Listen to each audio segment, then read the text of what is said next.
जगन्नाथ महाप्रभु के एक परम भक्त हुए, उनका नाम था बंधु महंती। क्या नाम था? हाँ, बहुत दीनहीन परिवार से थे, ज्यादा संपन्न नहीं थे, ज्यादा संपन्न नहीं, संपन्न थे ही नहीं। ऐसी परिवार की स्थिति थी कि भिक्षा मांग करके पाते थे, और जो आ जाता था उसी में पत्नी बच्चों को पवाते थे। लेकिन इन्होंने अपने घर में एक नियम बना रखा था। क्या? अब एक एक दो दो दिन तक भोजन तो बनता नहीं था घर में, तो पत्नी बच्चे इनसे लड़ते थे कि तुम कुछ करते क्यों नहीं हो। बहुत ध्यान से सुनिएगा, तुम कुछ करते क्यों नहीं हो, तुम्हारे पास कोई काम क्यों नहीं है, तुम कहीं से भोजन की व्यवस्था क्यों नहीं करके लाते। तो बंधु महंती जी अपने घर वालों से बोलते, आएगा, मैं एक काम करता हूं, मुझे एक नौकरी मिली हुई है। बोले क्या नौकरी है? बोले एक व्यक्ति ने मुझसे कहा है हमारे परिवार के नाम से तुम और तुम्हारा पूरा परिवार घर पे बैठ के कीर्तन किया करे तो हम तुम्हारे घर भोजन भिजवा दिया करेंगे। तो अपनी पत्नी बच्चों से बोले कीर्तन करो, कीर्तन करो जितना हो सके। एक दिन हो जाता, रात्रि तक भोजन की व्यवस्था नहीं होती, तो पत्नी बच्चे कहते भोजन तो आया नहीं। बोले कि सेठ जी प्रसन्न नहीं है कीर्तन से, इसलिए नहीं दे रहे भोजन, और करो। तो बच्चे भोजन के लोभ में खूब जोर जोर से मंजीरा बजा बजा के कीर्तन करते थे, और इतने में ही 2-4 दिन में किसी की दया आ जाती, किसी को वो थोड़ा बहुत राशन दे जाता, और देखा कल तुमने कीर्तन बढ़िया किया, सेठ जी ने प्रसाद भिजवा दिया, पाओ अब इसको। बच्चे लोग पाते, आराम करते, पत्नी भी प्रसन्न हो जाती। फिर भूख लगती तो कहते भजन करो, भजन करोगे तभी आएगा। तो भजन का लोभ दे करके पत्नी बच्चों से भोजन का लोभ दे के भजन करवाते थे। बंधुओं, जिनके घर में बच्चे या फिर संबंधी जन ठाकुर जी का स्मरण नहीं करते, उनको ऐसे बहाने ढूंढने चाहिए भजन करवाने के। हम कह रहे हैं झूठ बोल के ही सही, कह दो उसको, बोले सुन तू चाहता है ना कि तेरा ब्याह उससे हो जाए? बोले हाँ चाहता तो हूं। एक ज्योतिषी जी ने बताया। बोले क्या? बोले दोनों भुजा उठा के उछल उछल के हरि नाम संकीर्तन करेगा तब तेरा ब्याह होगा। मांस मच्छी छोड़ देगा, भगवान का नाम जब शुरू कर देगा, सिर पर ब्रह्म तिलक धारण करेगा, ठाकुर जी का चंदन लगाएगा, तो उससे ब्याह होगा। भैया भक्तमाल जी साक्षी हैं इस बात की कि प्रारंभ में नाटक किया था, लेकिन कुछ समय बाद वो असलियत में परिवर्तित हो गया, ठाकुर जी ने उसको स्वीकार कर लिया। एक बात तो बताना ही भूल गया, आज श्री भक्तमाल जी के रचनाकार श्री नाभा जी का भी जन्मोत्सव है, उनका भी प्राकट्य दिवस है। श्री नाभा गोस्वामी जी, जिन्होंने भक्तमाल जी की रचना अपनी गुरु आज्ञा से की। तो अगर घर परिवार खानदान में मित्र में कोई व्यक्ति अगर भजन साधन से दूर है, तो भले झूठ बोल के सही, किसी बात से डरा धमका करके सही, अगर भजन करवाना हो तो करवा लिया कीजिए। राजी राजी करे तो अच्छा, नहीं डरा के करवाओ, कैसे भी करवाओ। भैया बहुत खतरनाक समय आने वाला है, और आप लोग जिस बंगाल की भूमि में रहते हैं, कई बार कमल जहां खिलते हैं आसपास कीचड़ ही होती है। भले ही नाम का प्रचार इसी भूमि से हुआ है, पूरे विश्व को नाम गाना बंगाल ने सिखाया है, पर कभी कभी बंगाल की स्थिति देख करके बहुत पीड़ा होती है चित्त में। आज भी चैतन्य महाप्रभु की भूमि, आज भी नाम भगवान की भूमि, आज भी गंगा मैया की समुद्र में प्रविष्ट होने वाली गंगा सागर की भूमि, आज भी श्री हमारे भागवत के कपिल देव भगवान की भूमि गौ मांस और गौ रक्त से आज भी रंगित है। ये एक बहुत बड़ा दुर्भाग्य है। इसलिए आप जिस क्षेत्र में रहते हैं वहां पर अधर्म की श्रेणी भी बहुत ऊंची जा रही है। इसलिए हमारी प्रार्थना है, अभी अपने नेत्रों के आगे दिखने वाले जितने लोग हैं उनका कल्याण खुद का भी कर लो, उनका भी करवा दो, क्योंकि आपके बाद का जो समय है वो बहुत खतरनाक होने वाला है, इससे भी ज्यादा भयावह होने वाला है। हम अपना बुढ़ापा, हमारा बुढ़ापा अच्छा नहीं होगा, मतलब अच्छा मतलब वैसे तो कथाएं तो करते रहेंगे, नाम जप आदि तो करते रहेंगे, पर बुढ़ापा अच्छा नहीं, मतलब माहौल बहुत खराब हो चुका होगा संसार का। इसलिए अभी जितना हो सके भजन कर लो, नाम कर लो, ठाकुर जी का ध्यान कर लो। तो बंधु महंती जी अपने घर के सदस्यों से झूठ बोल करके, बहाना करवा करके भजन करवाते थे। सब लोग ध्यान से सुनना। पर एक दिन ठाकुर जी ने इनकी ऐसी परीक्षा ली, 1 दिन 2 दिन 4 दिन 5 दिन 10 दिन 15 दिन हो गए, कोई अन्न नहीं आया। बच्चे बोले पिताजी ऐसे कैसे सेठ जी हमारे, मंजीरा बजा बजा के हाथ में घाव हो गए, हम सो नहीं रहे और वो हमारे कीर्तन से प्रसन्न नहीं हो रहे। तब बंधु महंती जी ने एक बात और बोल दी। अब इसको झूठ, मेरे को झूठ शब्द प्रयोग करना अच्छा नहीं लग रहा। ये झूठ नहीं है। जिस बात से या जिस साधन से व्यक्ति भजन में लग रहा हो वो झूठ कैसे हो सकता है? तो बंधु महंती जी ने एक नई बात बोली, बोले कि सुनो, बहुत हो गई इस सेठ के, हाँ हमने बहुत काम कर लिया, बहुत कीर्तन कर करके देख लिया, अब इसके यहाँ कीर्तन नहीं करेंगे। तो पत्नी बोली फिर हमारा भोजन पानी कैसे चलेगा? बोले मेरे एक मित्र हैं, सोने का मुकुट पहनते हैं, सोने के कुंडल पहनते हैं, सोने के आभूषण पहनते हैं, पद्मराग के कंगन पहनते हैं, सोने के कड़ूला पहन करके चलते हैं, नासिका में सोने की सुंदर बेसर पहनते हैं। अच्छा, इतने बड़े मित्र हैं आपके और आपने आज तक नहीं बताया हमको, क्या नाम है उनका? बोले मेरा नाम बंधु महंती, उनका नाम दीन बंधु, दीन बंधु नाम है। अच्छा दीन बंधु, तो फिर देरी किस बात की, चलो उनके पास चलते हैं ना, वो हमारी दीन दशा देख करके कुछ कृपा कर देंगे हम पे। अरे दीन दशा देख के कृपा? जैसे ही जाएंगे महाप्रसाद देंगे, दाल भात देंगे, और दाल भात के साथ में बढ़िया सुंदर छेना पोड़ा भी देंगे, रसगुल्ला भी देंगे। अरे वो तो अन्न के नाथ हैं, प्रेम से लोग उनको जगन्नाथ भी बोलते हैं। अच्छा जगन्नाथ, वो आपके मित्र हैं? ये वो भगवान जगन्नाथ तो नहीं जिनकी आप कथा सुना? नहीं नहीं नहीं, भगवान नहीं, ये मेरे मित्र हैं, इनका नाम दीन बंधु है, ले चलो ना हमें। पति ने कहा दूरी है, 5 दिन लगेंगे पहुंचने में। पत्नी बच्चे बोले 15 दिन से तो हम भूखे हैं, 5 दिन और सह लेंगे। चलो तो सही, वहां जाके तो दाल भात मिलेगा ना। आहा, अपनी पत्नी बच्चे सबको लेकर के निकल पड़े बंधु महंती।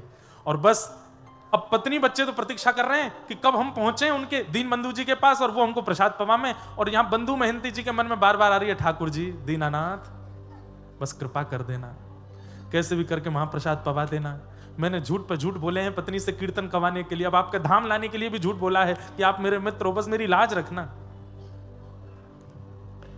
5 दिन बाद जैसे ही पहुंचे जगन्नाथपुरी, आहा, नील चक्र विराजमान, और नील चक्र के ऊपर जब ध्वजा लहराती हुई देखी बंधु महंती जी ने, देवी देखो देखो वो नील चक्र दिख रहा है। बोले हाँ हाँ दिख रहा है, उसी के नीचे ही बैठते मेरे मित्र दीन बंधु। अब तो पत्नी बच्चों में इतनी मतलब जैसे मानो प्रसाद पाने की ऐसी उत्कंठा उत्पन्न हो गई, दौड़ने लगे, भागने लगे, जल्दी चलो देरी मत करो, पहुंचे हम, तुम्हारे मित्र प्रसाद पवा देंगे। सब लोग इधर देखो, पहुंच गए। पत्नी बार बार के कहां है तुम्हारे सखा? अरे भीतर तो चलो, अभी दिखाता हूं। सिंह द्वार से भीतर प्रवेश किया, परिक्रमा करते हुए जैसे ही अंदर पहुंचे, गरुड़ स्तंभ के पीछे जाकर के खड़े, हजारों की तादाद में भक्त खड़े हैं।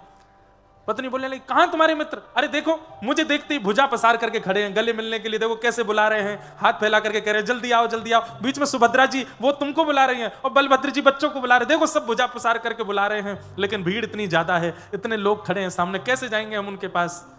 पत्नी बच्चे बोले हाँ भुजा तो पसार रखी है, प्रेम तो करते हैं आपसे, पर भीड़ बहुत ज्यादा है। हाँ देवी अभी भीड़ बहुत है, अभी बाहर चलते हैं, थोड़ी देर बाहर बैठेंगे, जब भीड़ चली जाएगी, बहुत बड़े सेठ हैं दीन बंधु हमारे, मित्र हमारे, पहले सबकी सुन लेंगे, हम तो घर के हैं, मित्र हैं, सबसे मिलने के बाद हमसे मिल लेंगे वो।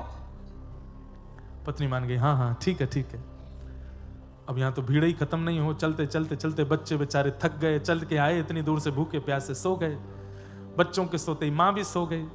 और वहां बंधु महंती जी हाथ जोड़ करके बस नेत्रों से आंसू बहा रहे हैं, जगन्नाथ जी बस कृपा कर दो, कैसे भी करके मेरी पत्नी और बच्चों के चित्त में जो ये विश्वास मैंने प्रकट कर दिया है, इस पर मोहर लगा दीजिएगा, नहीं तो अगर कहीं इनको पता चला कि आप परमात्मा हो, मेरे मित्र नहीं हो, तो ये आपका भजन करना बंद कर देंगे, और बस थोड़ा सा प्रसाद पवा देना। मंदिर बंद हो गया। बंधु महंती जी को बस चिंता है आज की रात भी निकल जाएगी, पर दिन में क्या होगा। मंदिर से सब लोग वहां से चले गए, बंधु महंती जी पीछे अपनी पत्नी बच्चों को संग लेकर चिंता में बैठे हैं, नील चक्र की ओर देख रहे हैं। ठाकुर जी को दया आ गई, और तुरंत ठाकुर जी महाप्रभु जगन्नाथ जी अपने रत्न वेदी से उतर करके बाहर आए, मंडप से निकल के सीधे रसोई घर में गए, अपने गले का फेंटा लेकर के कमर पे बांधा और ढूंढने लगे कहां है सामग्री। स्वर्ण का थाल जिसमें महाप्रभु जी प्रसाद पाते हैं, उस थाल को लेकर के हंडियों से सुंदर महाप्रसाद, उसमें दाल मां और कटहल की सब्जी और जितने सामग्री महाप्रसाद में बनती हैं, सब सामग्रियां तैयार करके, लड्डू पेड़ा आदि सब बिल्कुल जमा करके, खूब सारा प्रसादी लेकर के, और बिल्कुल अपने कमर पर अपने कंधे पर रख करके, और ठाकुर जी एक रूप बदल करके कमर पर हाथ धर के और मंदिर के चारों ओर ढूंढने लगे। अरे भैया कोई बंधु महंती नाम का भक्त है क्या? बंधु महंती जी ने जैसे नाम सुना, बोले मेरा नाम कौन बुला रहा है? तभी दूर से देखा, नील वर्ण है, ऊंचा कद है, और यहां थाल लिए, बिल्कुल कंधे पे लिए ढूंढ रहे हैं। सुनसान रात्रि का समय, सब सो चुके हैं। बंधु महंती जी बोले, भैया मैं ही हूं बंधु महंती। बोले चल चल, झूठ बोलता है, तू कैसे बंधु महंती हो सकता है? अरे नहीं, मैं ही बंधु महंती हूं, पर आपको मेरा नाम कैसे पता? अरे क्या बताऊं, मैं महाप्रभु जगन्नाथ जी की सेवा में रहता हूं, सेवा करके अपने घर चला गया, रात्रि में जाके जैसे सोया तो महाप्रभु जी स्वप्न में आ गए। स्वयं जगन्नाथ जी बोल रहे हैं, महाप्रभु जी स्वप्न में आए और स्वप्न में आकर के अपने सुदर्शन चक्र को मुझे दिखाने लगे। बोले मेरा सखा आया है, मेरा मित्र बंधु महंती आया और अभी तक भूखा बैठा है, उसको किसी ने महाप्रसाद नहीं पवाया, तुम जाके उसको महाप्रसाद पवाओ, नहीं तो मेरा सुदर्शन चक्र जल करके पूरे तीर्थ क्षेत्र में जितने लोग हैं सबका वध कर देगा। डर के मारे भैया मैं तो आया हूं, पर तुम सखा तो लगते नहीं उनके। बंधु महंती जी रोने लगे, बोले मैं ही सखा हूं, मैंने उनको हृदय से सखा माना। अच्छा तुम सखा हो? बोले हाँ। तो पूरे विश्व को पता है कि उनका नाम जगन्नाथ है, लेकिन उन्होंने मुझे स्वप्न में बताया था कि तुम उन्हें किसी और नाम से पुकारते हो, वो नाम बताओ। बंधु महंती जी बोले दीन बंधु। जैसे ही कहा दीन बंधु, ठाकुर जी थाल लेकर, अरे हाँ यही तो नाम है उनका, यही तो नाम बताया था। पूरा विश्व उनको जगन्नाथ कहता है, पर वो स्वप्न में बोल के गए थे, मेरा मित्र बंधु महंती मुझे दीन बंधु बोलता है। बंधु महंती जी बोले सच में उन्होंने आपसे स्वप्न में कहा कि मैं उनका सखा हूं? बोले हाँ मुझे बोल के गए। बोले एक बात सुनेंगे? बोले क्या? मेरी पत्नी बच्चों को बता दोगे यही बात बिल्कुल कि मैं उनका सखा हूं, ऐसा उन्होंने बताया। पत्नी बच्चों को उठाया रात्रि में और देखो देखो कौन आया, और इनको पूरी बात बताओ, बस इनके चित्त में ये विश्वास प्रकट करा दो कि वो मुझे अपना सखा मानते हैं। बोले कि हाँ उन्होंने सखा बाना है और ये प्रसादी भेजी है। प्रसादी पे से वस्त्र हटाया, आहा इतना प्रसाद, अद्भुत प्रसाद। बंधु महंती जी और पूरा परिवार ठाकुर श्री जगन्नाथ जी के निज थाल में बैठ करके पा रहे हैं। और इतने में जगन्नाथ जी बोले अच्छा मैं चलता हूं, मेरे जाने का समय हो गया, सुबह उठ करके थाल धो धा करके भीतर दे जाना, ठाकुर जी का है। बंधु महंती जी बोले ठीक है। ठाकुर जी जाकर के व्यवस्थित हो गए। यहां सुबह जैसे ही द्वार खुले और ठाकुर जी का मंगला भोग लाने के लिए थाल ढूंढा गया, थाल ही नहीं मिले। कैसे ठाकुर जी खेलते हैं। पूरे जगन्नाथपुरी में हल्ला हो गया, ठाकुर जी का रत्न थाल खो गया, ठाकुर जी का रत्न थाल किसी ने चुरा लिया। इतने में बंधु महंती जी बढ़िया मांझ मूंछ करके, बढ़िया साफ करके और सिर पर धर के थाल लेकर के आ रहे थे। जैसी थाल पर दृष्टि पड़ी, सब पुजारी दौड़े, ए तो जगन्नाथ महाप्रभु का थाल है, तुम कहां से लेकर के गए? बोले रात में इसी में तो महाप्रसाद पाया था हमने। एक पुजारी जी थे लंबे से चौड़े से, नीले नीले से, वही दे के गए। पुजारियों ने कहा ये झूठ बोल रहा है, ये चोरी करके थाल भागा, लेकिन श्री क्षेत्र से बाहर जाने पर कोई अड़चन आ गई होगी इसलिए वापस करने आ गया है, इसको पकड़ लो, बंदी बना लो। पकड़ करके बंदी बना करके खूब मारा, इतना मारा इतना मारा। बोले चोर चोरी करता है। बंधु महंती जी के तो नेत्र बंद हो गए। वाह जगन्नाथ महाप्रभु, बड़ी कृपा बड़ी कृपा। रात में आकर के मुझे महाप्रसाद पवाते हो, अपना सखा बताते हो, अपने थाल में भोजन कराते हो, खुद ही कह जाते हो कि सुबह आके दे जाना, और मैं देने आया तो मेरी पिटाई करवा रहे हो। ठाकुर जी ने तुरंत पुरी के राजा को स्वप्न आदेश किया कि मेरा सखा है बंधु महंती, उसको पुजारी लोग मार रहे हैं, तुम जाकर के अभी रोको, और उसको जो दंड दिया है, उसको जो पीड़ा दी है, उसकी भरपाई करो। बोले क्या? आज के बाद जब तक जगन्नाथपुरी में मैं विराजमान हूं, तब तक हमारे मंदिर में जितनी चढ़ोतरी आती है, जितना धन आता है, जितनी संपत्ति आती है, सबका कारोबार देखने की जिम्मेवारी बंधु महंती को दे दो। आज तक उनका परिवार उस सेवा को कर रहा है। तब राजा ने आकर के, बंधु महंती जी को अभी तक नहीं पता, वो वही ढूंढ रहे हैं वो लंबे कद वाले पुजारी जी कहाँ हैं। तब राजा ने आके कहा वो लंबे कद वाले कोई पुजारी नहीं है, तो स्वयं जगन्नाथ जी आए थे प्रसाद पवाने के लिए। आहा, ऐसे हमारे महाप्रभु जगन्नाथ जो सबका ध्यान रखते हैं। अहे नीला शैला प्रबल मतावरण, प्रबल मतावरण, मुआरत नलनी बनकु कर दलन। अहे नील शैला कहे साल बेग हीन जाति रे मुयमन, कहे साल बेग हीन जाति रे मुझवन श्रीरंगा चरण तर करु अपन आहे नील शयन। ऐसे महाप्रभु जगन्नाथ, श्री जगन्नाथ महाप्रभु चैतन्य है भगवान। उनको धातु में या जड़ वस्तु में आप मत देखिए, वो सर्वत्र हैं, विद्यमान हैं। बस आपके प्रेम भाव से उनको एक बार पुकार लिया जाए, वो प्रकट होने को तैयार है। वो सत्य हैं, वो चैतन्य हैं और वो आनंद है। अब आप लोग यहां बैठे हो, हम तो यहां 4 सवा 4 बजे आए, लोग बाग 3 बजे से बैठे हैं 2 बजे से 11 बजे से। कई लोग यहां बैठे हैं सुबह 10 बजे से, 9 बजे से, 8 बजे से। सब लोग प्रतीक्षा करके आए, पर 8 बजे आए, 10 बजे आए, 12 बजे आए, पर अपना फोन निकाल के एक बार सेल्फी लो अपनी, कितने प्रसन्न हो आप। इतनी प्रतीक्षा अगर किसी और व्यवहार में की होती तो आप इतने प्रसन्न नहीं होते। यहां इतने प्रसन्न क्यों हो? क्योंकि ये वस्तु प्रसन्नता नहीं, सुख नहीं, ये आनंद दे रही है। ये आनंद है और यही आनंद श्री कृष्ण है। तू न संभाले तो हमें कौन संभाले, हे तू न संभाले तो हमें कौन संभाले, हे जगन्नाथ। हमारे पीछे का ये भाई, ये कलकत्ता वाले बेताल होते हैं तो समझ में नहीं आती बात। संगीत के भी बड़े बड़े मूर्धन्य यहां हुए हैं, ताल में गाओ। जगन्नाथ चक्का नैन, जगन्नाथ चक्का नैन, नीलाचल वारे तू न संभाले तो हमें कौन संभाले, हो हे तू न संभाले तो हमें कौन संभाले, हो संभाले तो हमें कौन संभाले, हे जगन्नाथ चक्का नैन, हे जगन्नाथ हे चक्का नैन, ओ नीलाचल वारे तू न संभाले तो हमें कौन संभाले, हो न संभाले तो हमें कौन संभाले, हे मेरी ये नैया है सिर्फ तेरे हवाले, ओ मेरी ये नैया है सिर्फ तेरे हवाले,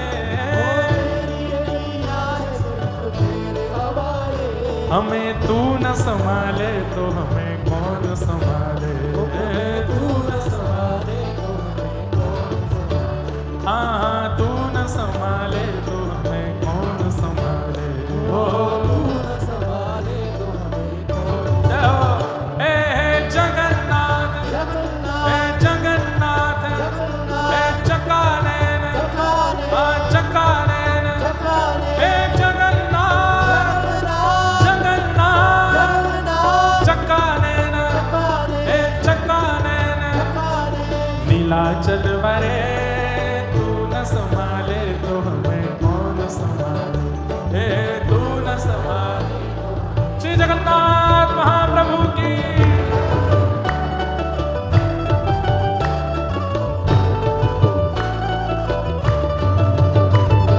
नीलाचल धाम की, बलभद्र सुभद्रा मैया की।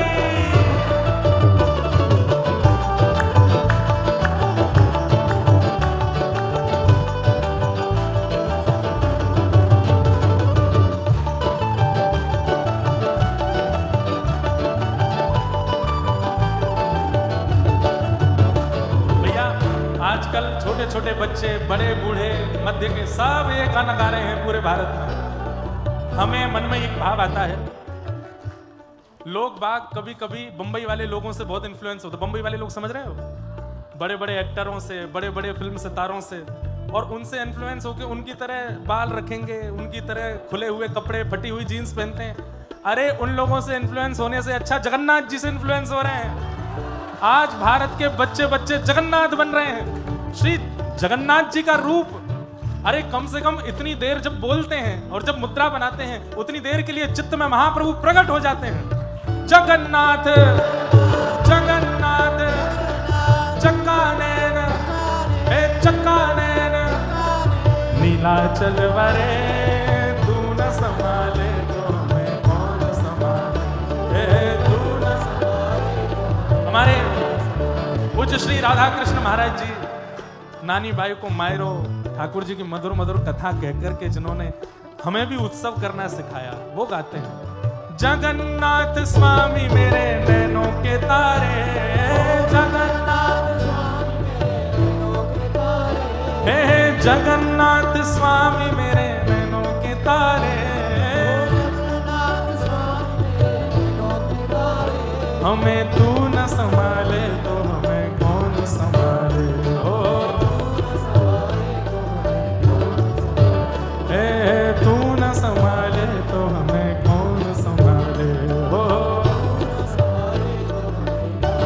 आइए हे जगन्नाथ चक्का नैन हे जगन्नाथ हे चक्का नैन प्यारे जगन्नाथ चक्का नैन हे जगन्नाथ हे चक्का नैन नीलाचल वरे संभाले तो मैं कौन संभाले तू न संभाले तो।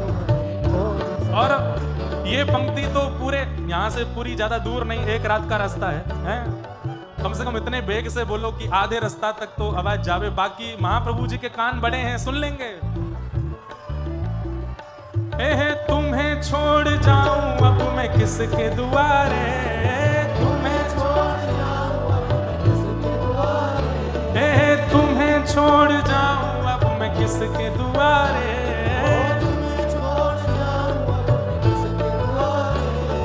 मेरे सगरे काज स्वामी आप संभाले हो, मेरे सगरे काज हाँ मेरे सगरे काज स्वामी आप संभाले हो। जगन्नाथ चक्का नैन हे जगन्नाथ हे चक्का नैन ओ नीलाचल वरे तू न संभाले तो हमें कौन संभाले, ओ तू न संभाले मेरे जगन्नाथ जगन्नाथ चक्का नैन हे चक्का नैन हे जगन्नाथ चक्का नैन जगन्नाथ चक्का नैन हे जगन्नाथ मेरे जगन्नाथ प्रभु जगन्नाथ मेरे जगन्नाथ प्रभु जगन्नाथ मेरे जगन्नाथ प्रभु जगन्नाथ मेरे जगन्नाथ हे चक्का नैन हे चक्का नैन नीलाचल वरे तू न संभाले तो मैं कौन संभाले, ओ तू न संभाले तो मैं कौन संभाले, तू न संभाले तो हमें कौन संभाले, ओ तू न संभाले तो हमें कौन संभाले, मेरे तू न संभाले तो हमें कौन संभाले, ओ तू न संभाले तो हमें कौन संभाले। जगन्नाथ स्वामी मेरे नैनों के तारे, ओ जगन्नाथ स्वामी मेरे नैनों के तारे, हे जगन्नाथ स्वामी मेरे नैनों के तारे, ओ जगन्नाथ स्वामी मेरे नैनों के तारे। बलभद्र और सुभद्रा संग आप विराजे, बलभद्र और सुभद्रा संग आप, हे बलभद्र और सुभद्रा संग आप विराजे, बलभद्र और सुभद्रा संग आप, हे जगन्नाथ चक्का नैन हे जगन्नाथ चक्का नैन हे जगन्नाथ चक्का नैन हे जगन्नाथ हे चक्का नैन ओ नीलाचल वरे तू न संभाले तो कौन संभाले, ओ तू न संभाले तो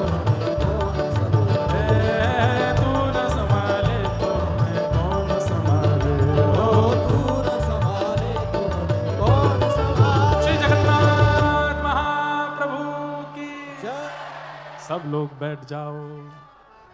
ऐसे बंधु मेहनती के ऊपर कृपा करते हैं। क्यों? क्योंकि ठाकुर जी आनंद स्वरूप हैं, आनंद प्रदान करते हैं।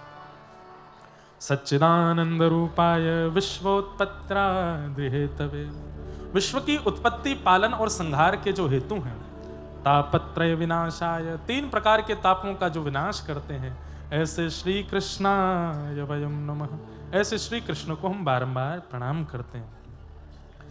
बंधुओं,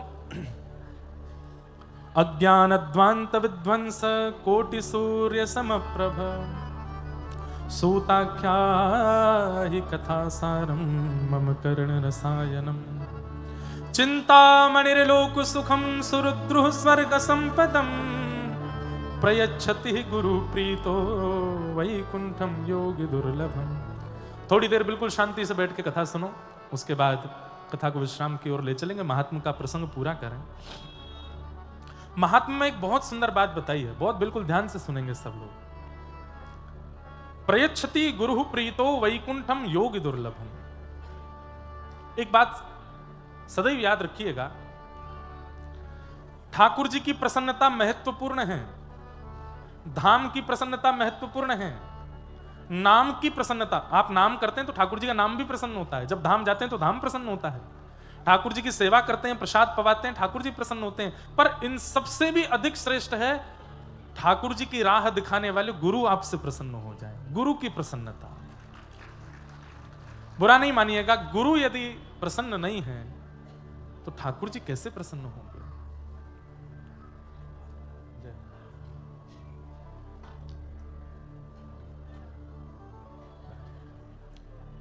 विराजो सब लोग। संत भगवान की जय। तो गुरु की प्रसन्नता बहुत महत्वपूर्ण है। हमारे भारत में एक संत हुए, भक्त हुए, गुरुनिष्ठ हुए, उनका नाम था खोजी जी। क्या नाम था? उनके गुरु जी उनको सेवा में रखते थे, निज सेवा में।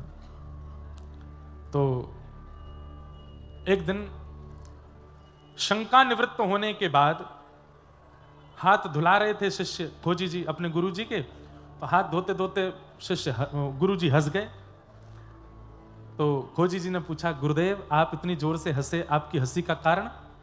तो गुरु जी तुरंत नाराज हो गए, बोले कैसे शिष्य हो तुम, तुमको ये नहीं पता कि मैं हंस क्यों रहा हूं? तो शिष्य बोले, गुरु जी क्षमा करें, मैं पहचान नहीं पाया। बोले कि तुम मेरी सेवा से अभी निकल जाओ, इतने दिन सेवा में रहते रहते हो गए, तुमको यही नहीं पता कि मैं हंस क्यों रहा हूं? अरे शिष्य का शिष्यत्व ऐसा होना चाहिए कि गुरु के आव भाव से पता कर ले कि गुरु जी क्या चाह रहे हैं, उनके मन में क्या चल रहा है। अब हम आप सब लोग तो इतनी बड़ी परंपरा गुरु निष्ठता में हम लोग तो नहीं है, पर फिर भी एक प्रसंग सुना रहा हूं कि गुरु की प्रसन्नता से क्या होता है। तुम्हें ये नहीं पता कि मैं हंस क्यों रहा हूं, निकल जाओ सेवा से। और जब तक इसका उत्तर ना मिल जाए कि मैं क्यों हंसा था, आना नहीं लौट के। अब बेचारे खोजी जी जगह जगह जामे, संत जनों के पास जाकर के कहें, मेरे गुरु जी क्यों हंसे, मुझे बताओ। संत बोले, हमें क्या पता तुम्हारे गुरु जी क्यों हंसे। कई संतों से बेचारे हाथ पांव जोड़ करके खूब दान दक्षिणा भी दे देते, प्रसन्न कर दे। संत बोले, बोलो तो सही क्या बात है, तुम पीछे पड़े। बोले, मेरे गुरु जी हंस गए थे एक बार, वो क्यों हंसे थे ये बता दो। कोई नहीं बता पाया। तब एक दिन आप एक वृक्ष के नीचे बैठ करके और बिल्कुल व्याकुल हृदय से रोने लगे और बस पूछने लगे, प्रकृति मुझे जवाब दो, मुझे गुरुजी ने दूर कर दिया सेवा से, वो हंसे क्यों थे? तब परम भागवत श्री कबीरदास जी प्रकट हो गए और बोले, रोते क्यों? मैं बताता हूं। बोले, क्यों हंसे? बोले, तुम्हारे गुरुजी इसलिए हंसे कि जब लघु शंका के बाद वो हाथ धो रहे थे, उसी समय पीपल के वृक्ष का एक बीज वहां गिरा हुआ था और हाथ धोने पर वो जल जो था वो पीपल के उस बीज को बहा के ले गया। तो गुरुजी हंसने लगे, बोले, वारे बीज, तू ही अगर भूमि के अंदर प्रविष्ट हो गया होता, वृक्ष बन गया होता, तो तुझे नारायण मान करके पूरी दुनिया पूज रही होती, लेकिन तू केवल बीज मान करके संसारी विषय में ऊपर उठा हुआ है, इसलिए आज तेरी गति देख, केवल एक सामान्य से लघु शंका के जल में तू बह करके जा रहा है। संसार के लोगों पर हंसते हुए तुम्हारे गुरुदेव कह रहे थे कि जो अनेक बीजों को जन्म और अनेक लोगों को छाया प्रदान करने वाला वृक्ष बन जाता है, वो नारायण के समान पूजने लगता है, लेकिन जो वृक्ष से विहीन होकर के केवल बीज बन के पृथ्वी पर गिर जाता है, वो एक दिन किसी इसी प्रकार के मलमूत्र के जल में बह जाता है। संसार का जीव क्या है? वो विषय आसक्त है। अब ये बहुत समझने वाली बात, उसको ये चिंता नहीं है कि 7:30 बजे कथा पूरी हो जाएगी, 7 बजे महाराज जी चले, उसको ये चिंता है 7 बजे पूरी हो जाएगी, उसके बाद मुझे संदेश खाने वहां जाना है, मेरी जीव को संदेश की इच्छा हो रही है, मुझे उसको खिलाना है, विषय भोग की इच्छा। उसे ये चिंता नहीं है कि आज रात मेरा भोजन होगा कि नहीं, उसे ये चिंता है कि मेरे नेत्रों को उसको देखने की इच्छा है, वो मुझे दिखेगा कि नहीं या दिखेगी कि नहीं। उसे ये चिंता नहीं है कि रात्रि में सर्दी होगी या गर्मी होगी, मैं क्या ओढ़ूंगा क्या पहनूंगा, उसे ये चिंता है कि मेरे त्वचा को इस स्पर्श की आवश्यकता, ये स्पर्श उसको मिलेगा कि नहीं। मैं बहुत ढक करके बोल रहा हूं बातें।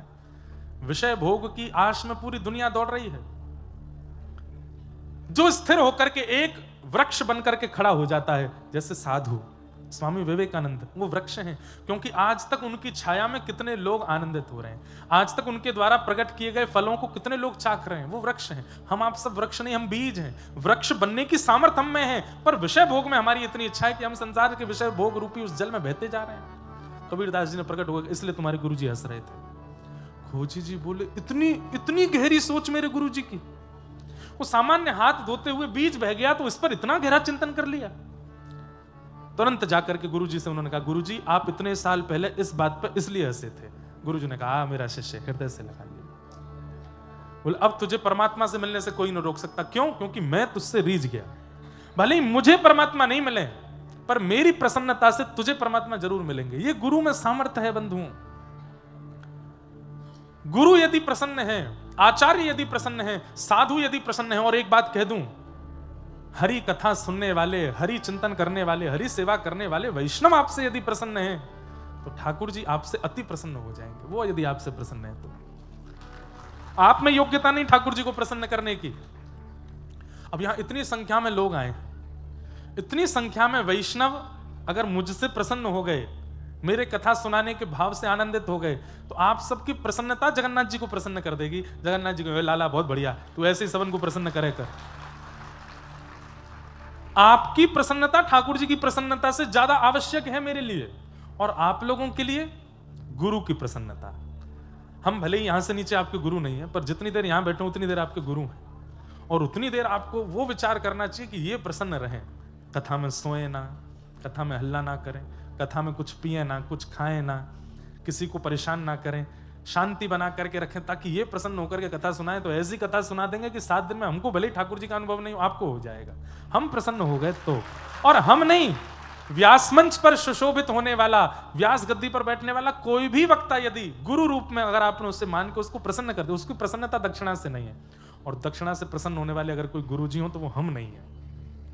हमारे सामने आप बैग भर के धर दो, ले जाओ महाराज जी हमको इतने दिन कथा, हम नहीं सुनाएंगे। हम आपको अपनी वास्तविकता बता रहे हैं।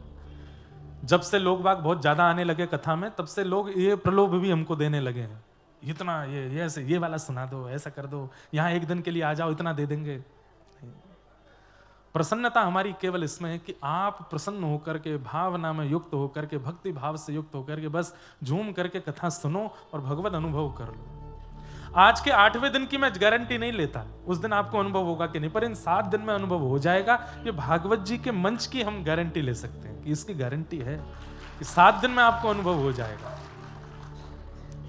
प्रयच्छति गुरु प्रीतो वैकुंठम योग दुर्लभम। बड़े बड़े योगियों को दुर्लभ जो वैकुंठनाथ हैं, वो प्रसन्नता गुरु की प्रसन्नता से प्राप्त हो जाते हैं। 88,000 सोनकादि ऋषियों ने सूत जी महाराज से प्रश्न किया, कलिकाल में मानव कल्याण कैसे हो, इसका कोई रास्ता बताइए। तब सूत जी महाराज ने कहा, कालव्याल मुखग्रास त्रास निर्णास हेतवे श्रीमद् भागवतम शास्त्रम कलो कीरेण भाषितम।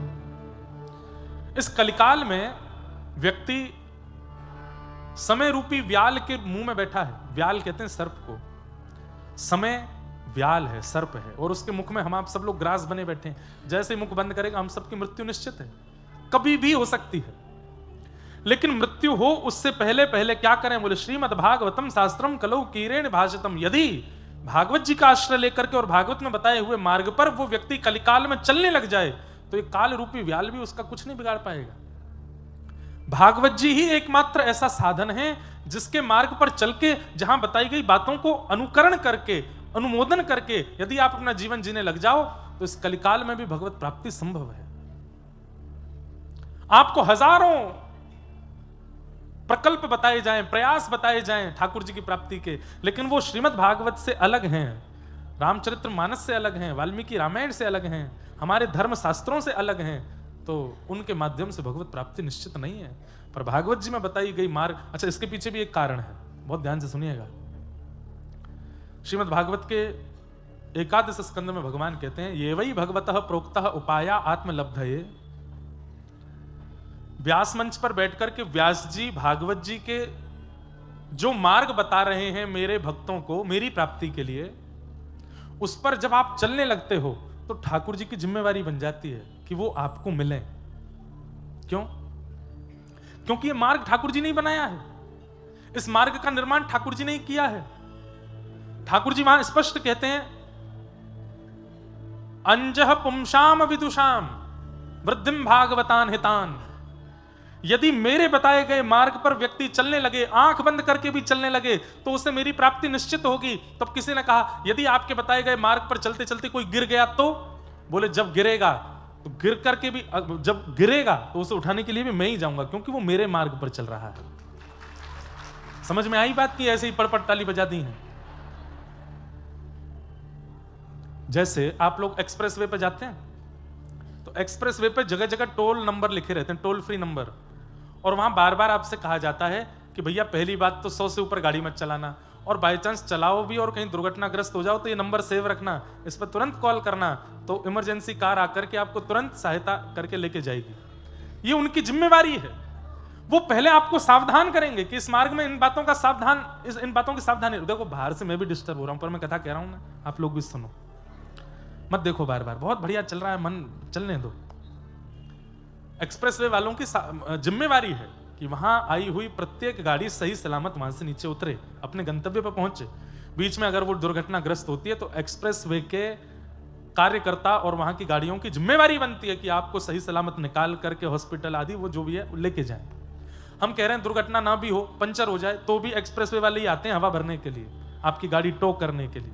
ठीक वैसे ही ये ठाकुर जी का भक्तिपथ वे है, भक्तिपथ वे है। जब तक इस पे नहीं चलना शुरू करते हैं तब तक ठाकुर जी कहते हैं हमारी कोई जिम्मेवारी नहीं, तू चाहे जो कर, चाहे तुम जल तोरई खाओ। जल तोरई जानते हैं? हम ही बूझते पारो ना। बंगाल के लोग बताओ, उसको भी जल तोरई बोलते हैं, जल की तोरई है। अब भक्ति पथ वे पर अगर नहीं चल रहे हो, आप चाहे जो खाओ, जो पियो, चाहे जो करो, ठाकुर जी कहते हैं खुद भुगतना, हमसे मत कहना। नरक में सब तुम्हारा हिसाब बराबर होगा, और नरक में होगा बाद में, उससे पहले दुनिया में भी होगा। दुनिया में भी कर्म तुम्हारे आएंगे। लेकिन जब भक्ति पथ पर आप चलने लगते हैं, भक्ति पथ वे पर आप चलने लगते हैं, तो ठाकुर जी की जिम्मेवारी बन जाती है कि आप गिरो ना, और कहीं गिरो तो संभालने के लिए ठाकुर जी ही आएंगे, ठाकुर जी उठाने आएंगे। बस टोल फ्री नंबर अपने पास में रखना। टोल फ्री नंबर बहुत सारे हैं। ओम नमो भगवते वासुदेवाय एक टोल फ्री नंबर, हरे कृष्ण कृष्ण कृष्ण हरे हरे, हरे राम राम राम हरे हरे दूसरा toll free number, Radhe Krishna Krishna Krishna Radhe Radhe, Radhe Shyam Shyam Shyam Radhe Radhe तीसरा टोल फ्री नंबर। चौथा जय जय राधा रमण हरि बोल, जय जय राधा रमण। पांचवा टोल फ्री नंबर। और छठवा टोल फ्री नंबर, जय जय राधा वल्लभ श्री हरिवंश, जय जय श्री वृंदावन श्री वनचंद। छठवा toll free number, Shriman Narayan Narayan Narayan. सातवां टोल फ्री नंबर, मैया तेरे पांव पड़ूं एक बार हरि बोल, भैया तेरे पांव पड़ूं एक बार हरि बोल हरि हरि हरि बोल। आजकल एक नया टोल फ्री नंबर और आया है, जगन्नाथ चका नैन नीलाचल वारे तू न समझ। तो ये सारे टोल फ्री नंबर हैं इस भक्ति पथ वे के। अरे संसार के एक्सप्रेस वे में एक ही टोल फ्री नंबर होता है, वो भी इतना बिजी रहता है कि कोई उठाता ही नहीं। यहाँ तो इतने सारे टोल फ्री नंबर हैं, किसी को भी लगाते रहो कॉल, कोई तो उठेगा। और जौन सा उठ गया वहीं से भक्ति पथ मार्ग में जहां भी, पहले तो गिरोगे नहीं, और गिर भी गए होंगे तो ठाकुर जी उठाने के लिए साक्षात प्रकट हो जाएंगे। आप कहोगे महाराज जी मन से बात कर रहे हो, ये इसमें कोई सत्यता नहीं। ठाकुर जी स्वयं नवयोगेश्वर संवाद प्रारंभ होने से पूर्व 10वें स्कंद में प्रमाण रूप से इस बात को कहते हैं कि मैं अपने भक्तों को गिरने नहीं देता। न मे भक्त्या प्रणश्यति, मैं अपने भक्तों का कभी पतन नहीं होने देता। भक्त कौन है? जो भक्ति पथ वे पर चल रहा है। अच्छा, किन भक्तों का पतन नहीं होने देते? जो 3 निष्ठा तो कम से कम रखते हैं। 3 में से एक निष्ठा भी आपके पास है तो भी ठाकुर जी आपका पतन नहीं होने देंगे। 3 निष्ठा। पहली नाम निष्ठा, ठाकुर जी का नाम नित्य गाते हो। दूसरी तुलसी निष्ठा, गले में तुलसी पहनते हो। तीसरी एकादशी निष्ठा, और चौथा स्वरूप निष्ठा, रोज स्वरूप धारण करते हो, तिलक लगाते हो, चंदन लगाते हो, नित्य अपने गुरु के द्वारा प्रदत्त तिलक धारण करते हो, स्वरूप निष्ठा। ये निष्ठाएं। 5वां कथा सत्संग निष्ठा। पता चल गया कि महाराज बड़ा पार्क में कथा होने वाली है, क्या नाम है जगह का? लेक टाउन है, केप टाउन, लेक टाउन। हाँ, एक सॉल्ट लेक भी जगह है ना यहाँ पे, हाँ पास में। एक काकुड़गाछी भी जगह है। मैं आ चुका हूँ कलकत्ता। काकुड़गाछी वाले तो बैठे हैं यहाँ पे, इनके घर पे ही रुके थे हम। पिताजी की कथा हुई थी तो हम क्या बता रहे थे? ये वही भगवता प्रोक्ता उपाया यात्मलब्धये अंजः पुंसाम विदुषाम वृद्धि भागवतान हिताम यानास्थाय नरो राजन न प्रमादेत करहिचित। ध्यान से सुनो। धावन निविल्यवा नेत्रेश न खलेन पते दिह। भगवान कह रहे हैं, हे राजन,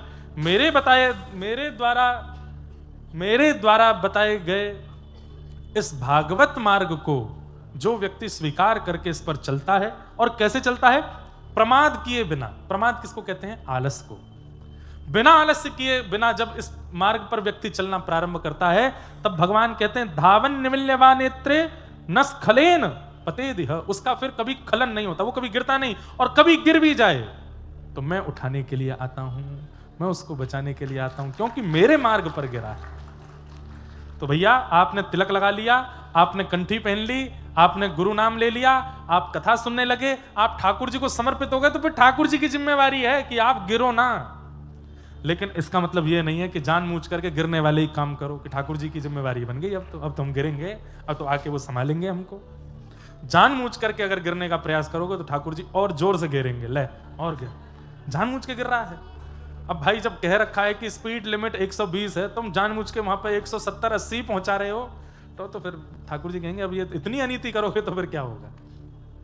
इसलिए भैया, इस भक्ति मार्ग पर भागवत जी की जो कथा है, ये कलिकाल में बहुत बड़ा साधन है भगवत प्राप्ति का। बस इसका पालन करो। नारद जी महाराज ने सनत कुमारों से पूछा, भक्ति ज्ञान वैराग्य के युवावस्था पुनः प्राप्त हो, इसके लिए कोई साधन बताइए, क्योंकि ज्ञान वैराग्य वृद्ध हो गए हैं। तब उन्होंने भी 5 यज्ञ बताए, और उन 5 यज्ञों में सबसे श्रेष्ठ यज्ञ यही है। द्रव्य यज्ञास्तपो यज्ञ योग यज्ञस्तथा परे स्वाध्याय ज्ञान यज्ञश्च ते तु कर्म विसूचका। 5 प्रकार के यज्ञ हैं। तप यज्ञ, योग यज्ञ, स्वाध्याय यज्ञ, ज्ञान यज्ञ, स्वाध्याय यज्ञ और ज्ञान यज्ञ। इनमें सबसे बड़ा यज्ञ यदि कोई है तो वो ज्ञान यज्ञ, जो हम आप सब लोग कर रहे हैं। बोले, इस ज्ञान यज्ञ के मार्ग पर चल करके व्यक्ति को भगवत प्राप्ति और ज्ञान वैराग्य की प्राप्ति संभव है। तब सनत कुमारों से नारद जी ने प्रार्थना की, आप ही आइए और इस कथा का सार सुनाइए।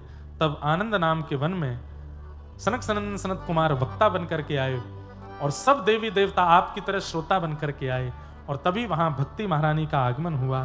भक्ति सुतौ तौ तरणौ गृहीत्वा प्रेमैकरूपा सहसा विरासीत्। श्री कृष्ण गोविंद हरे मुरारे नाथेति नामानि मुहुः वदन्ति।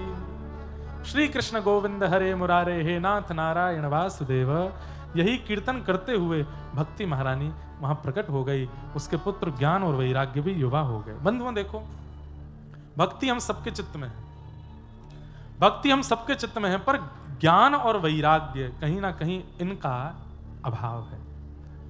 अब बंगाल में भी कई लोग नौ दुर्गा में क्या सुंदर यहाँ पूजा होते हैं, देवियों के पंडाल बनते हैं, सब कुछ होता है, पर कहीं ना कहीं अब यहाँ की लोग बाग ये कह सकते हैं हमारी आस्था को ठेस पहुंचा रहे हैं, पर यह बात बिल्कुल सत्य है कि जीव हिंसा से कभी कोई मां प्रसन्न नहीं होती। कुपुत्रो जायेत क्वचिदपि कुमाता न भवति।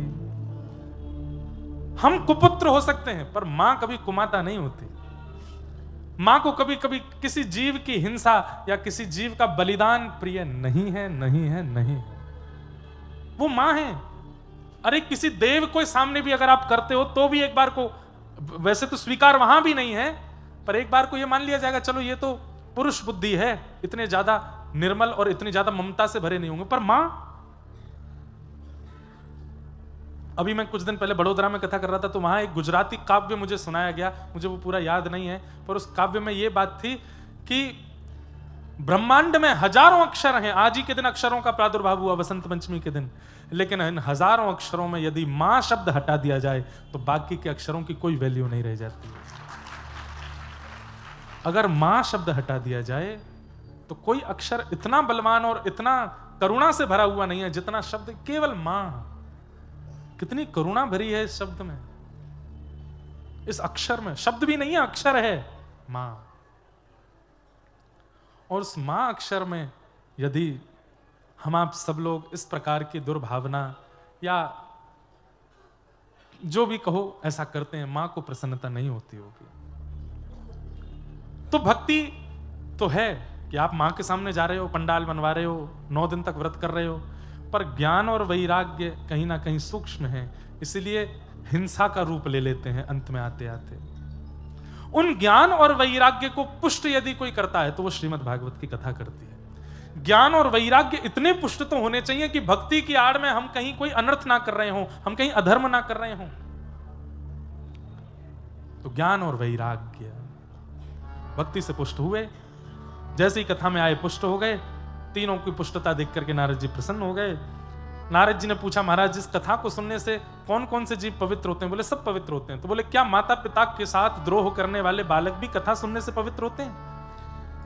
तब यहां पर गोकर्ण गीता सुनाई गई। एक आत्मदेव नाम के ब्राह्मण थे, उनके संतान नहीं थी।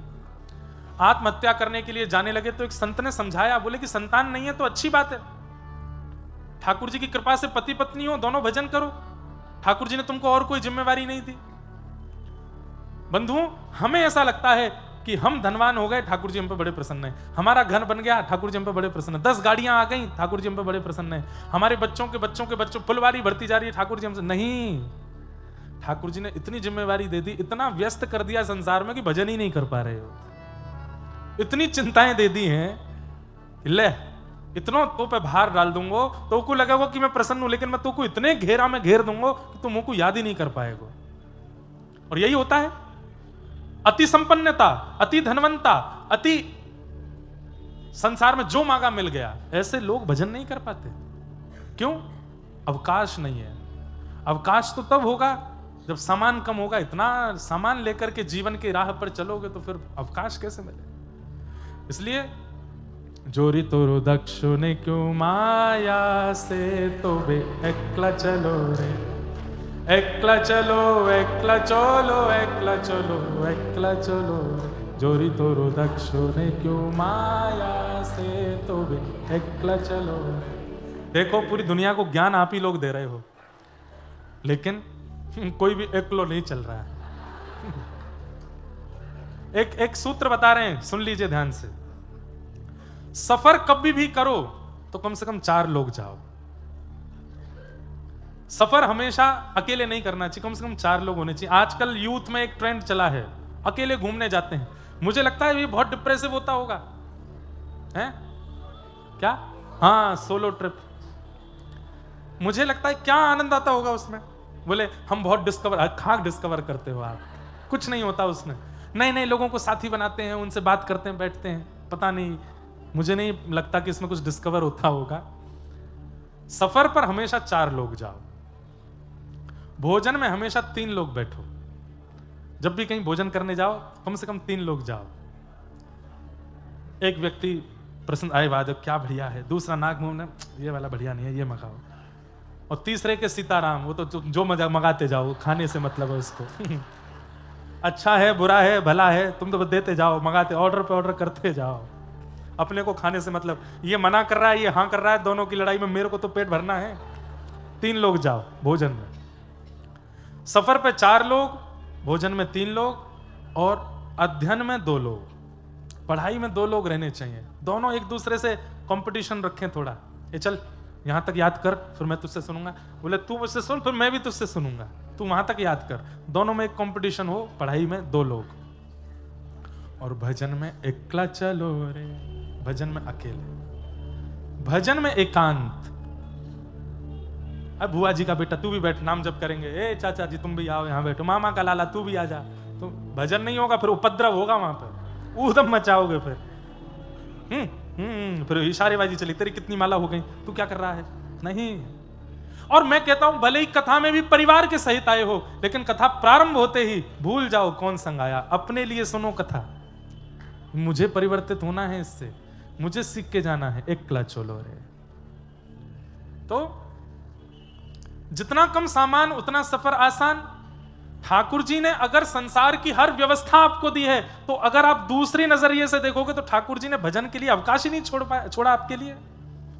सब जगह से इतना घेर लिया आपको कि आप उनकी व्यस्तता के बीच में भजन कर ही नहीं पा रहे हो। और बुरा नहीं मानिएगा, ये सुबह उठ करके मंदिर जाने वाले लोग जो कहते हैं हम सुबह उठ के रोज मंदिर जाते हैं आरती, ये भजन नहीं है, ये भजन नहीं है। आप संसार की व्यस्तता में से ठाकुर जी के लिए समय निकालते हो, ये भजन नहीं है। ठाकुर जी में इतने व्यस्त रहते हो कि संसार के लिए समय निकालना पड़ता है, ये भजन कहलाता है। हम तो भैया पूरे दिन ठाकुर जी में ही व्यस्त रहते हैं, ये बात, इसको भजन कहते हैं। कोई कहे हमारे बेटे का जन्मदिन आना, ठीक है बनाता हूं, क्या घर में ही तो, अरे नहीं, सुबह की सेवा, दोपहर में फिर हमारा नाम जप, संध्या में हमारी कथा अध्ययन, रात्रि में फिर प्रवचन सुनना, भाई बहुत व्यस्तता, ठाकुर जी में व्यस्त रहते हैं। अभी हम संसार में व्यस्त हैं और संसार से ठाकुर जी के लिए समय निकालते हैं। भक्ति पथिक ठाकुर जी में व्यस्त रहता है, वो कभी कभी संसार के लिए समय निकालता है। तो अच्छा है कि ठाकुर जी ने भार कम दिया, एकला चलो रे। लेकिन आत्मदेव जी नहीं समझे, बोले नहीं मुझे तो संतान चाहिए। संत के चरणों में इतने व्याकुल हो गए कि संत ने व्याकुलता देख नहीं पाए, संत हृदय नवनीत समाना, एक फल दे दिया, जाओ अपनी पत्नी को खिला देना और 1 वर्ष तक उसको कहना सत्य बोले, पवित्रता का ध्यान रखे, दान करे और एक समय भोजन करे, अपने शत्रु के प्रति भी शत्रुता ना रखे, उस पर भी दया करे, 5 दिन तक बहुजल्पिक ना रहे, कम बोले तुम्हारे पत्नी के गर्भ से। वैसे तो संतान होने की संभावना नहीं, पर मैंने अपने भजन का फल दिया है, एक पुत्र होगा, जाओ। बंधु एक बात कहूं, कभी कोई सिद्ध मिल भी जाए ना, उससे संसार मत मांगना, क्योंकि उसकी सिद्धि आपको संसार दे तो देगी और वो कुछ दिन का सुख भी दे देगी, लेकिन वही सिद्धि से मिली हुई संसार की वस्तु कुछ समय बीत जाने के बाद बहुत कष्ट देगी। इसलिए कभी किसी साधु से, कभी किसी भजनानंदी से, कभी किसी सिद्ध से संसार मत मांगना। क्यों? क्योंकि उसने सिद्धि प्राप्त की भजन से, और उसके भजन के बल पर अगर संसार की वस्तु आप मांग लोगे तो कुछ दिन तो सुख मिलेगा, पर वही वस्तु फिर कष्ट देगी कुछ समय बाद। इसलिए सिद्ध कोई मिले, भजनानंदी कोई मिले, महापुरुष कोई मिले, तो उससे तो केवल भजन का बल मांगो कि हमें भजन का बल दो। बाकी संसार में जो मिलना है मैं खुद प्रारब्ध से कमा लूंगा। आपके आशीर्वाद से मुझे प्रारब्ध नहीं चाहिए कि मेरा घर बने, मुझे गाड़ी मिले, मेरे बच्चे का ब्याह हो, ये हो वो हो। भजन से ये सब नहीं मांगना है। भजन के बदले, सिद्धों के बदले तो ठाकुर जी के भजन का बल मांगो। कभी वृंदावन के रसिकों के पास जाओ तो चरणों में प्रणाम करके केवल यही कहो कि आप कृपा करके जैसे आपका भजन बना वैसे हमारा भी बने, ये कृपा कर दो। हमारे चित्त से कभी ठाकुर जी की विस्मृति ना हो, ये कृपा करो। ऐसे वरदान मांगने चाहिए संतों से, भक्तों से, रसिकों से।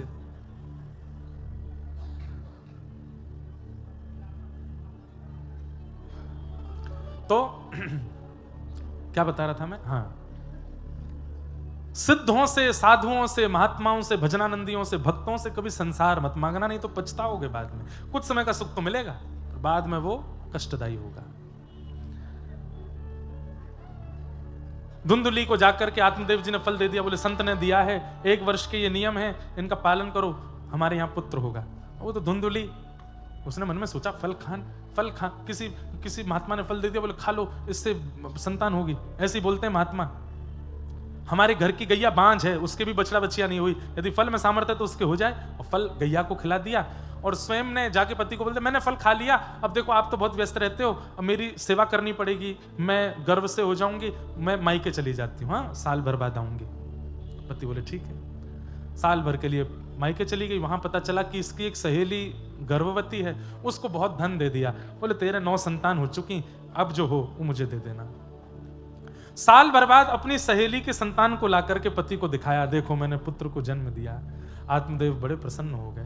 देवी इसका नाम हम रखेंगे नारायण। नहीं, मेरा नाम धुंधुली, बेटे का नाम धुंधुकारी, जैसी तुम्हारी इच्छा।